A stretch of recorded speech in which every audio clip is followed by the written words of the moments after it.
भगवान शिव के प्रति माता पार्वती का आत्मसमर्पण विलक्षण है।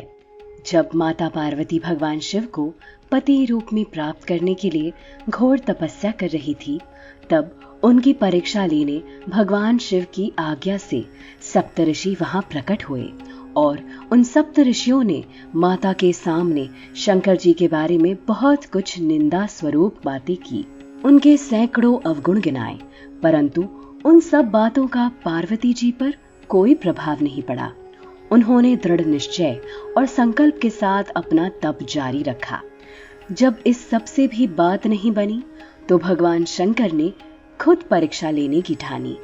भगवान शंकर प्रकट हुए और माता पार्वती को वरदान देते हुए कहा कि देवी पार्वती, मैं तुम्हारी इस कठिन तपस्या से बहुत प्रसन्न हुआ और तुम्हें तुम्हारी तपस्या का फल देने मैं यहाँ आया हूँ।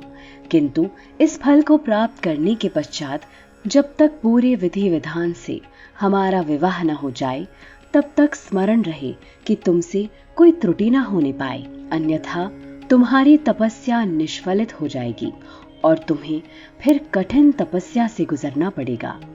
तब देवी पार्वती ने मुस्कुरा कर कहा, आपको पाने के लिए मैं हजारों बार हजारों वर्ष तक ऐसी तपस्या कर सकती हूँ मेरे प्रभु, पर मैं आपको प्राप्त करने में और विलंब नहीं करना चाहती हूँ, इसलिए मैं आपके द्वारा दिए निर्देश को अवश्य स्मरण रखूंगी। भगवान शिव यह सुनकर मुस्कुराते हुए अदृश्य हो गए और देवी पार्वती भी वहां से प्रस्थान करने ही वाली थी कि उसी समय जहां माता पार्वती तप कर रही थी, वहीं तालाब के पास एक मगरमच्छ ने एक लड़के को पकड़ लिया। लड़का बचाने के लिए शोर मचा रहा था और जैसे ही देवी पार्वती को लड़के की आवाज सुनाई दी, वे उस ओर भागी। उन्होंने देखा कि मगरमच्छ लड़के को तालाब के भीतर खींच रहा था कि तभी लड़के ने माता को देखा और गुहार लगाते हुए देवी पार्वती से कहा, मेरी ना तो कोई माँ है, ना तो पिता और न कोई मित्र। माता, आप मेरी रक्षा करें। तब पार्वती जी ने मगरमच्छ से प्रार्थना करते हुए कहा, हे ग्रह, इस लड़के को छोड़ दो। मगरमच्छ बोला, दिन के छठे पहर में जो मुझे मिलता है उसे अपना आहार समझकर स्वीकार करना मेरा नियम है।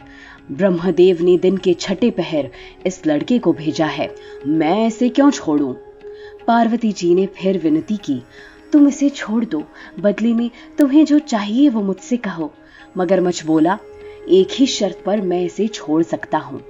आपने तप करके महादेव से जो वरदान लिया, यदि उस तप का फल मुझे दे दोगी तो मैं इसे छोड़ दूंगा।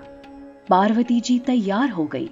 उन्होंने कहा, मैं अपने तप का फल तुम्हें देने को तैयार हूँ, लेकिन तुम इस बालक को छोड़ दो।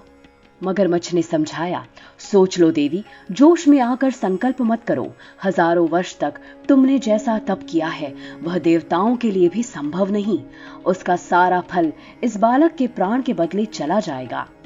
पार्वती जी ने कहा, मेरा निश्चय पक्का है, मैं तुम्हें अपने तप का फल देती हूँ, तुम बस इसका जीवन दे दो, तब तो मैं पुनः कर सकती हूँ। किंतु यदि तुम इस लड़के को निगल जाती तो क्या इसका जीवन वापस मिल जाता? फिर मगरमच्छ ने पार्वती जी से कहा, जैसी तुम्हारी इच्छा देवी, और तब दान करने का संकल्प करवाया। तब का दान होते ही मगरमच्छ का देह तेज से चमकने लगा और देखते ही देखते वह मगरमच्छ और वो लड़का दोनों ही एक साथ अदृश्य हो गए और वहां स्वयं शिव प्रकट हुए और देवी पार्वती का उनके प्रति ऐसा विलक्षण आत्मसमर्पण देख अति प्रसन्न हुए और उसी क्षण देवी पार्वती को पत्नी रूप में स्वीकार कर उनसे विवाह करने के लिए पूरी तरह से राजी हो गए। और इस तरह देवी पार्वती ने अपने विलक्षण आत्मसमर्पण से भगवान शिव को पति रूप में प्राप्त किया।